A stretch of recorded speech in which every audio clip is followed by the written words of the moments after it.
नमस्कार मित्रों, भारतीय संस्कृति पुनर्जन्म एवं कर्म सिद्धांत पर आधारित है। संसार में सर्वत्र सुख दुख, हानि लाभ, जीवन मरण, दरिद्रता संपन्नता आदि भिन्नता स्पष्ट रूप से दिखाई देती है, पर यह भिन्नता क्यों है, इस पर विचार करना आवश्यक है। इतना ही नहीं, पशु पक्षी कीट पतंग आदि 84 लाख योनियों में भटकता हुआ जीव भक्त कृपा से मानव शरीर हासिल करता है। इस योनि में उसे कर्म करने की सामर्थ्य, विवेक और बुद्धि भी भगवान प्रदान करते हैं, परंतु इस विवेक, बुद्धि और सामर्थ्य का वह कितना सदुपयोग करता है, यह तो मानव पर ही निर्भर करता है। मानव जीवन पाकर भी मनमानी इच्छा पूर्वक भोग विलास में ही जीवन व्यतीत करता है और धर्मशास्त्र रूपी भगवान की आज्ञा अनुसार जीवन नहीं चला पाया तो पुनः कुकुर, शूकर, कीट पतंग, पशु पक्षी की योनि से दुख रूपी योनियों में जीवन व्यतीत करता है। रामचरित मानस तथा श्रीमद् भगवत गीता हमें प्रत्यक्ष रूप से बताती है कि मानव की कर्म योनि है, वह अन्य जीवों की भोग योनि है। मानव ही भगवान के विराट रूप के दर्शन कर सकता है। आज हम आपको बताएंगे कि मानव के जीवन का सत्य व मोक्ष मार्ग क्या है। त्वमेव माता या पिता, त्वमेव बंधु सखा, त्वमेव विद्या चंद्र बिंदु, त्वमेव सर्वम मम देव। देव श्री विष्णु भगवान रूपी वृक्ष सर्वश्रेष्ठ है। भगवान रूपी वृक्ष का धर्म ही दृढ़ मूल है, वेद शाखाएं हैं, यज्ञ फूल है और मोक्ष फल है। हम ऐसे विष्णु भगवान को प्रणाम करते हैं। सांसारिक मोह के कारण ही मानव मैं क्या करूं और क्या नहीं करूं, इस दुविधा में फंसकर कर्तव्य युक्त हो जाता है। आत्म मोरिया सुखों के वशीभूत हो जाता है। शरीर नाशवान है और उसे जानने वाला शरीरी अविनाशी है।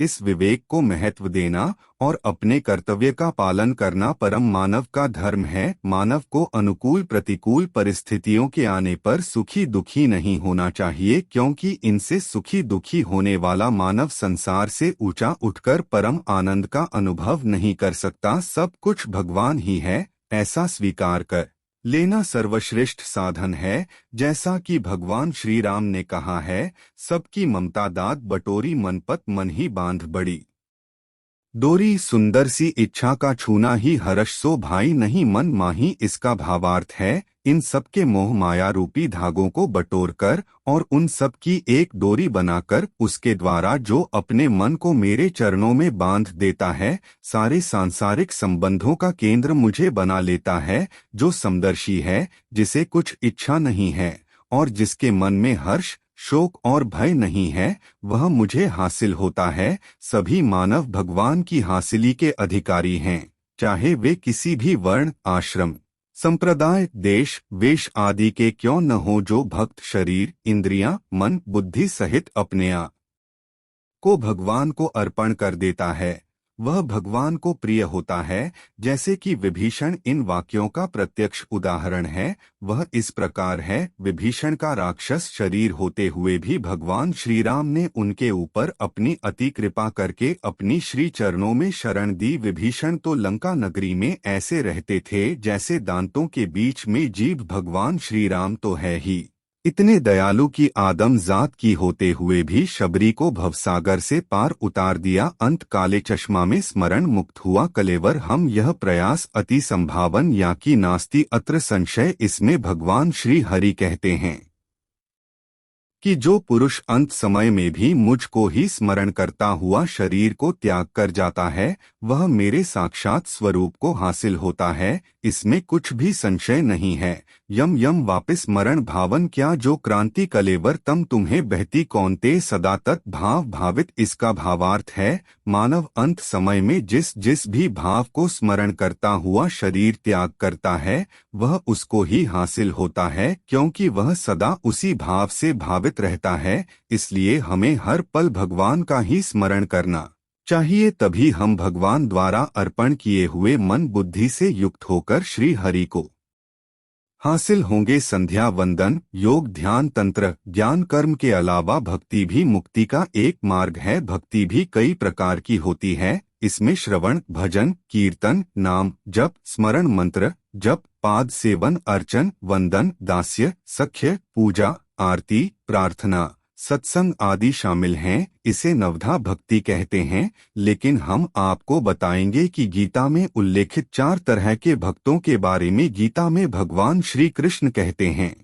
चतुर्विद्या भजन्ते मर्जाना सुकृति नोर झुन और तो जिज्ञासु अर्थार्थी ज्ञानी या भरत दर्शन इसका भावार्थ है। और नासु अर्थार्थी और ज्ञानी ये 4 प्रकार के भक्त मेरा भजन किया करते हैं। इनमें से सबसे निम्न श्रेणी का भक्त अर्थार्थी है, उससे श्रेष्ठ आर से श्रेष्ठ जिज्ञासु और जिज्ञासु से भी श्रेष्ठ ज्ञानी है।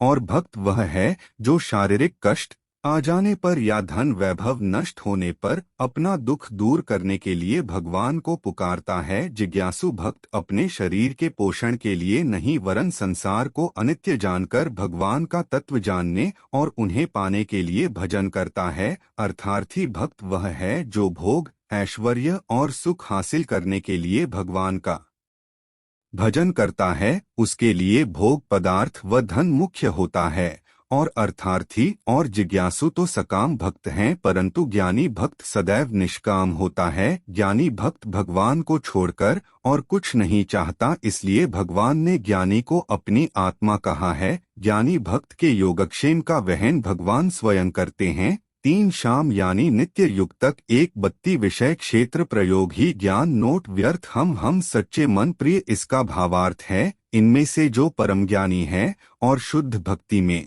लगा रहता है वह सर्वश्रेष्ठ है, क्योंकि मैं उसे अत्यंत प्रिय हूँ और वह मुझे प्रिय है। इन 4 वर्गों में से जो भक्त ज्ञानी है और साथ ही भक्ति में लगा रहता है वह सर्वश्रेष्ठ है। सब ग्रंथों का सार वेद है, वेदों का सार उपनिषद है, उपनिषदों का सार गीता है और गीता का सार भगवान की शरणागति है। जो अनन्य भाव से भगवान की शरण में जाता है उसे भगवान संपूर्ण पापों से मुक्त कर देते हैं। हम आशा करते हैं कि हमारी प्रस्तुति आपको पसंद आई होगी। अपने विचार अभिव्यक्त करने के लिए कमेंट करें, वीडियो को शेयर करें, वह चैनल को सब्सक्राइब जरूर करें। तब तक के लिए जय जय श्री राम।